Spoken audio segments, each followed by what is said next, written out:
दोस्तों, हर हर महादेव स्वागत है आप सभी का एक नए वीडियो में। दोस्तों, सावन के पहले सोमवार यानी कि 22 जुलाई को यहां पर बांधे एक जोड़ी हरी चूड़ी 24 घंटे के अंदर देखे चमत्कार। दोस्तों, 22 जुलाई 2024 दिन सोमवार से महादेव के अति प्रिय माह सावन माह की शुरुआत हो रही है, जिसका समापन 19 अगस्त दिन सोमवार को होगा। दोस्तों, इस वर्ष का सावन माह बेहद शुभ संयोग लेकर आया है। इस वर्ष सावन माह की शुरुआत भी सोमवार से ही हो रही है। इस साल सावन माह में पूरे 5 सोमवार के व्रत रहने वाले हैं। दोस्तों, सावन का जो महीना होता है, ये मर्यादा एवं भक्ति का माह होता है। सावन के पूरे माह पर भगवान शिव शंकर जी का नियंत्रण माना जाता है। दोस्तों, शिव पुराण के अनुसार माना जाता है कि सावन के पूरे महीने भगवान शिव की पूजा पाठ करने से वह शीघ्र ही प्रसन्न होकर मनचाही मनोकामना पूर्ण कर देते हैं। इस वर्ष सावन सोमवार का पहला व्रत 22 जुलाई को रखा जाएगा, दूसरा सोमवार व्रत 29 जुलाई को, तीसरा सोमवार व्रत 5 अगस्त को, चौथा सोमवार व्रत 12 अगस्त को, पांचवें सोमवार यानी कि अंतिम सावन सोमवार का व्रत 19 अगस्त को रखा जाएगा। दोस्तों, सावन माह ही एकमात्र ऐसा माह है जो भगवान शिव को अत्यंत प्रिय होता है। इसके अनेक पौराणिक कथाएं एवं धार्मिक मान्यताएं भी हैं। दोस्तों, हिंदू धर्म में जनसाधारण लोग किसी और महीने में संयम नियम का पालन करें या ना करें, लेकिन सावन के महीने में संयम एवं नियम का पालन जरूर करते हैं। दोस्तों, आज की जो वीडियो है बहुत ही सुंदर है और ज्ञानवर्धक जानकारी है।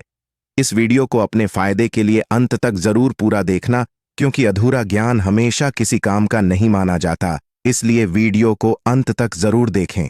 दोस्तों, सावन के महीने के कुछ विशेष महत्व इस प्रकार से है। दोस्तों, सावन के महीने में ही समुद्र मंथन हुआ था। सावन के महीने में ही धन की देवी माता लक्ष्मी उत्पन्न हुई थी और माता लक्ष्मी को धन की देवी का दर्जा भी सावन के महीने में ही प्राप्त हुआ था।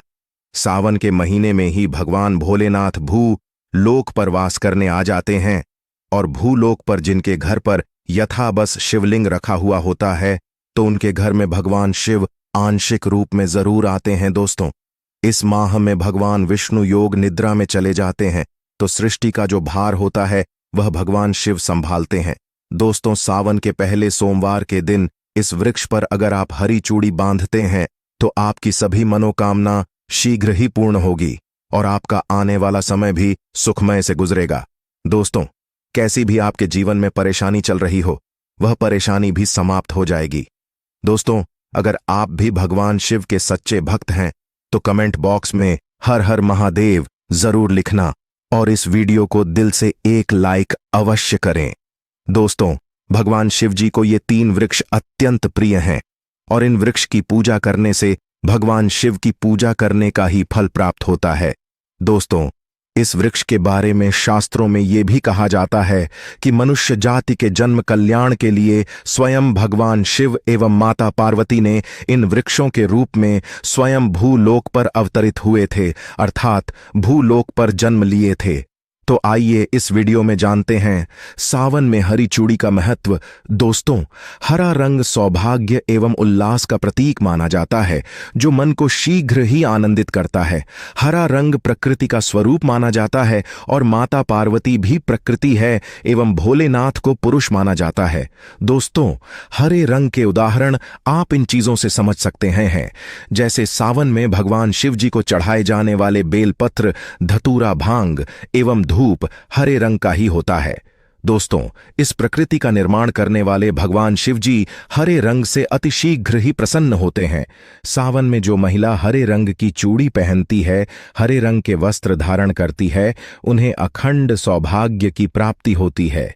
इसलिए कहा जाता है, जितनी भी माताएं बहनें हैं, उन्हें पूरे सावन के महीने में हरे रंग की चूड़ी जरूर पहनना चाहिए, हरे वस्त्र जरूर धारण करना चाहिए।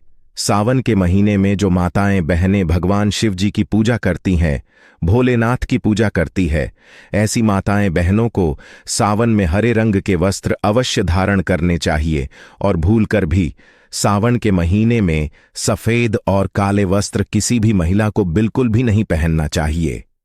ऐसा माना जाता है कि काले और सफेद रंग के वस्त्र पहनने से महिला के पति पर कष्ट आते हैं और उनके पति की आयु कम हो जाती है। तो दोस्तों, इस वृक्ष पर किसी भी सावन सोमवार के दिन या सावन माह के किसी भी दिन बांधे हरे रंग की चूड़ी आपका दुर्भाग्य सौभाग्य में बदल जाएगा। आपके जीवन में कैसी भी परेशानी हो, गरीबी हो, कष्ट हो, कर्ज हो, तकलीफ हो, जीवन में जो परेशानी हो वो सारी समस्याएं समाप्त हो जाएंगी। दोस्तों, केवल एक ही सोमवार के दिन अगर आप यह उपाय करते हैं, हरी चूड़ी इस वृक्ष पर बांधते हैं, तो आपकी जन्म जन्मांतर की गरीबी भी मिट जाती है और शीघ्र ही आपके एक ही सोमवार के दिन इस उपाय को करने से सभी मनोकामना पूर्ण होगी। तो दोस्तों, आइए जान लेते हैं वह वृक्ष कौन सा है। दोस्तों, पहला वृक्ष है शमी का वृक्ष। शमी वृक्ष के बारे में ध्यान से सुनिएगा। तो शमी का वृक्ष माता पार्वती एवं भगवान शिव का मिश्रित स्वरूप कहा जाता है। इसलिए दोस्तों, शमी के वृक्ष को उमा महेश्वर वृक्ष भी कहा जाता है। पूरे सावन भर शमी के वृक्ष पर मां पार्वती एवं भगवान शिव जी का वास माना जाता है।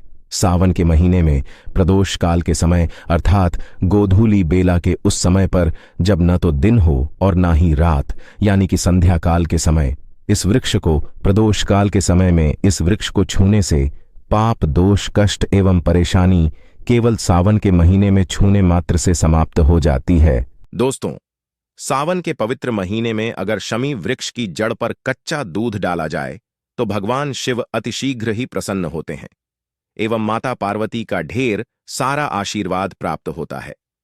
दोस्तों, शमी के वृक्ष का महत्व कुछ इस प्रकार से है।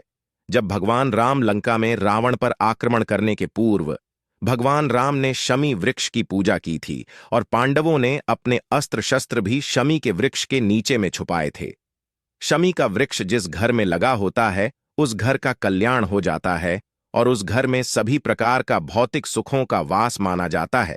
तो दोस्तों, सावन के किसी भी सोमवार के दिन शमी वृक्ष पर उमा महेश्वर का ध्यान करते हुए 2 जोड़ी हरी चूड़ी और हरे रंग का रिबन जरूर बांधना चाहिए, या फिर हरे रंग का आपको श्रृंगार आदि जो भी सामान मिल जाए वो जरूर बांधना चाहिए, जैसे हरे रंग की मेहंदी, हरे रंग की बिंदी आदि, या फिर हरी चूड़ियां जरूर बांधना चाहिए।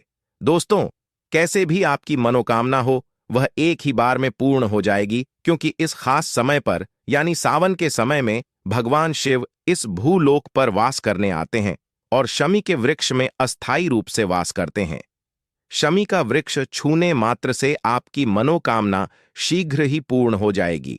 अगर आप पूरे सावन माह में शमी के पत्ते भगवान शिव की पूजा में चढ़ाते हैं तो इससे अष्टलक्ष्मी आपके घर में वास करती है। आपके घर में कैसी भी गरीबी हो, दरिद्रता हो, दुख हो, परेशानी हो, बीमारी हो, सब समाप्त हो जाती है और पूर्ण रूप से आपके घर में भौतिक सुख आकर के निवास करने लगते हैं। दोस्तों, दूसरा वृक्ष है धतूरे का वृक्ष। धतूरे का वृक्ष भगवान भोलेनाथ के उग्र रूप काल भैरव के अंश से उत्पन्न हुआ है। ऐसी मान्यता है कि शिवलिंग पर धतूरे के पुष्प या पत्ते फल चढ़ाने से राहु केतु एवं शनि के कुप्रभाव समाप्त होते हैं। धतूरे के वृक्ष पर सावन के किसी भी सोमवार के दिन अगर 2 जोड़ा हरी चूड़ी बांधे तो शत्रुओं से छुटकारा मिलता है एवं शत्रु का सर्वनाश होता है। और दोस्तों, सावन सोमवार के दिन धतूरे का वृक्ष छूने मात्र से भगवान भोलेनाथ आपके घर में दौड़े चले आएंगे। दोस्तों, अगर सावन के किसी भी शनिवार के दिन धतूरे के वृक्ष पर काल भैरव का ध्यान करते हुए अगर हरी चूड़ी बांध दी जाए तो घर से भूत प्रेत बाधाएं सब नष्ट हो जाती हैं, भस्म होकर समाप्त हो जाती है एवं छोटे से धतूरे की जड़ अगर घर के किसी भी कोने में छुपा दिया जाए या घर में जमीन में गाड़ दिया जाए तो घर में किसी भी प्रकार की नकारात्मक शक्ति, भूत प्रेत इत्यादि का वास कभी नहीं होता है। घर से सभी बाधाएं भगवान शिव के वास होने से भाग जाती है। दोस्तों, जो तीसरा वृक्ष है वह है बेल का वृक्ष। अगर भगवान शिव को बेल पत्र न चढ़ाया जाए तो सावन का व्रत अधूरा माना जाता है और बिना बेल पत्र चढ़ाए शिवलिंग पर चढ़ाया हुआ जल भी व्यर्थ हो जाता है। इसलिए जब भी आप शिवलिंग पर बेल पत्र चढ़ाएं तो 5 बेल पत्रों पर उनके ऊपर शहर हर महादेव अवश्य लिखें। इससे भगवान शिव जल्दी और अत्यंत प्रसन्न हो जाते हैं। दोस्तों, सावन में बेल वृक्ष छूने से कई तीर्थ का लाभ मिलता है। सावन में इस वृक्ष को क्यों छूना जरूरी है, आइए जान लेते हैं बेल वृक्ष की महिमा को। दोस्तों, बेल के वृक्ष में आप लोगों को कई बार बता चुके हैं कि ये जो बेल के वृक्ष है माता पार्वती के स्वरूप कह गए हैं, तो ये वृक्ष माता पार्वती के पसीने से उत्पन्न हुए हैं। स्कंद पुराण में बहुत ही स्पष्ट तरीके से बताया गया है। इसके पत्ते में भगवान शिव और डाली में माता पार्वती, जड़ में ब्रह्मा एवं तन में विष्णु जी का वास होता है। संध्या काल में ऐसा माना जाता है कि शिव मंदिर के समीप में जो बेल के वृक्ष है, इसके नीचे अगर कोई व्यक्ति सावन के समय में, वैसे तो इस उपाय को रोजाना करना चाहिए, लेकिन अगर सावन के पावन दिनों में शाम के समय अगर भगवान शिव के मंदिर के पास में कोई बेल का वृक्ष हो तो उसके नीचे एक घी का दीपक जलाना चाहिए। इसे बहुत ही प्रभावशाली उपाय माना गया है। इससे आपको धन गुण परम शिव भक्त की प्राप्ति होती है। दोस्तों, इस वृक्ष को छूने से पाप तत्काल नष्ट हो जाते हैं।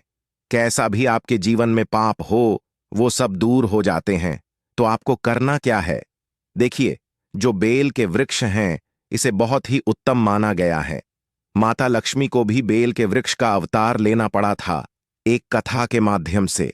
इसके बारे में मैं आपको किसी अन्य वीडियो में बता दूंगा कि आखिर क्यों माता लक्ष्मी को बेल के रूप में बेल के वृक्ष में अवतरित होना पड़ा था। हम आपको इस कथा को किसी अन्य वीडियो में फिर कभी बता देंगे। तो आपको सावन के इन पवित्र दिनों में हो सके तो घी का दीपक जरूर जलाए। घी का दीपक बेलपत्र के नीचे जलाने के बेहद ही फायदेमंद बताया गया है। दोस्तों, बेल वृक्ष की जो जड़ होती है, इसके मूल भाग होते हैं, उनमें सभी तीर्थ आकर निवास करते हैं।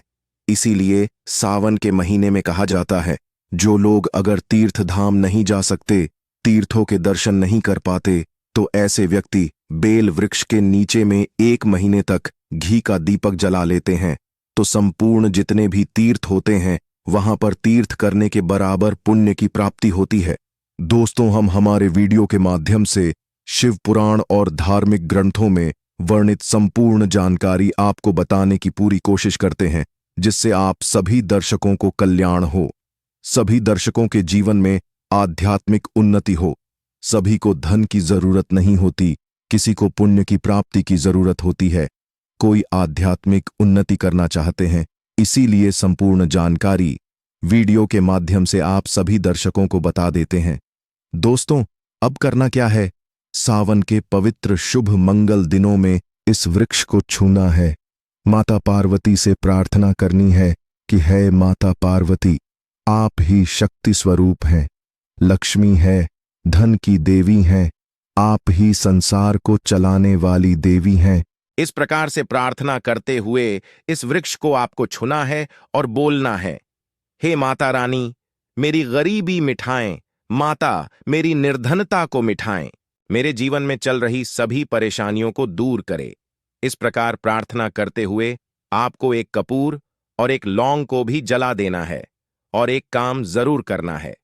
जलाने के बाद इस वृक्ष को आपको बोलना है कि मैं भोग स्वरूप आपको धतूरे के पत्ते एवं धतूरे के फल समर्पित करूं। आप स्वीकार करें। दोस्तों, इस वृक्ष के जड़ के नीचे में भी आपको धतूरे के फल एवं पुष्प, यदि आपके पास पुष्प है तो पुष्प भी आप रख सकते हैं, फिर पत्ते रख दीजिए। और अब आपको इस वृक्ष को छूना है, प्रार्थना करते हुए कि हमारी गरीबी मिठाएं, हमारी निर्धनता मिठाएं, बिल्कुल ही आपके जीवन में कभी गरीबी नहीं आएगी। और एक प्रार्थना जरूर करना है, किसी की बद्दुआ लग गई हो, हाय लग गई हो, किसी प्रकार का कोई दोष लगा हो जिसके कारण हमारी आध्यात्मिक उन्नति नहीं हो पा रही हो, तो आप जो हैं, किसी की बद्दुआ या हाय लगी हो उसे तुरंत दूर करें। शनि राहु केतु का अगर दुष्ट प्रभाव अगर लग रहा हो, तो कोई ग्रह हमें पीड़ित कर रहा हो, या फिर किसी भी हमारे पूर्वजों द्वारा किसी भी प्रकार का हमें पितृदोष लगा हो, क्योंकि पितृदोष लगने के कारण व्यक्ति की आत्मिक उन्नति भी नहीं हो पाती। तो आप बोलना कि समस्त प्रकार के दोषों को आप दूर करें, अपने अंदर में खींच लीजिए और आप हमें दोष मुक्त कर दीजिए। तो इस प्रकार से आपको ये प्रार्थना करनी है। और एक काम आपको जरूर करना चाहिए। आपको सावन के समय धर्मशास्त्रों में कह गए हैं, बहुत सारे लोग भी बताते हैं, पूज्य गुरुजी प्रदीप मिश्रा जी भी कहते हैं, सावन के दिनों में अगर बेल की वृक्ष की जड़ में मिश्रित युक्त जो मिश्री आती हैं, आप सभी दर्शकों को जरूर पता होगा, चक्र टाइप की होती है, तो यदि आप मिश्री डाला हुआ दूध बेल वृक्ष के जड़ में डालते हैं तो ऐसा माना जाता है कि ऐसे व्यक्ति कभी निर्धन नहीं होते। ऐसे व्यक्ति के जीवन में किसी भी प्रकार से अगर माता लक्ष्मी रुष्ट हो चुकी हैं तो ऐसे व्यक्ति के जीवन में माता लक्ष्मी भी प्रश्न हो जाती हैं। ऐसे व्यक्ति के जीवन में कभी भी धन का अभाव नहीं होता है। ऐसे व्यक्ति निरोगी ही रहते हैं। दोस्तों, यदि आप चाहते हैं तो यही उपाय आप नीम के वृक्ष पर भी कर सकते हैं। दोस्तों, नीम के वृक्ष पर माता लक्ष्मी निवास करती है, समस्त दैवीय शक्ति निवास करते हैं। नीम के वृक्ष में अगर आप सावन के पवित्र दिनों में 1 गिलास या फिर 1 लोटा समर्थ के अनुसार तांबे के लोटे में आपको दूध डाल करके इस वृक्ष को जड़ों में अभिषेक करना चाहिए, इस वृक्ष की जड़ में डालना चाहिए। लेकिन ध्यान रहे, आपको मीठा दूध ही डालना है, मिश्री मिला हुआ दूध आपको चढ़ाना है, इनकी जड़ में डालना है और गरीबी मिटाने की प्रार्थना करना है। या फिर जिन लोगों के ऊपर कर्ज का भार है वो लोग बोल सकते हैं कि हमारे कर्ज का भार दूर हो, या फिर जीवन में जो किसी भी प्रकार की जो परेशानी है वह परेशानी भी बोल देना। वो परेशानी तत्काल ही ये वृक्ष समाप्त कर देगा और आपको इसे छू करके आ जाना है। दोस्तों, सावन के पवित्र दिनों में आप इन वृक्षों को जरूर छुए, आपकी कायाकल्प हो जाएगी, भगवान शिव आपके ऊपर मेहरबान हो जाएंगे। दोस्तों, जानकारी अच्छी लगी हो तो इस वीडियो को लाइक शेयर अवश्य करें। आप सभी का धन्यवाद। हर हर महादेव।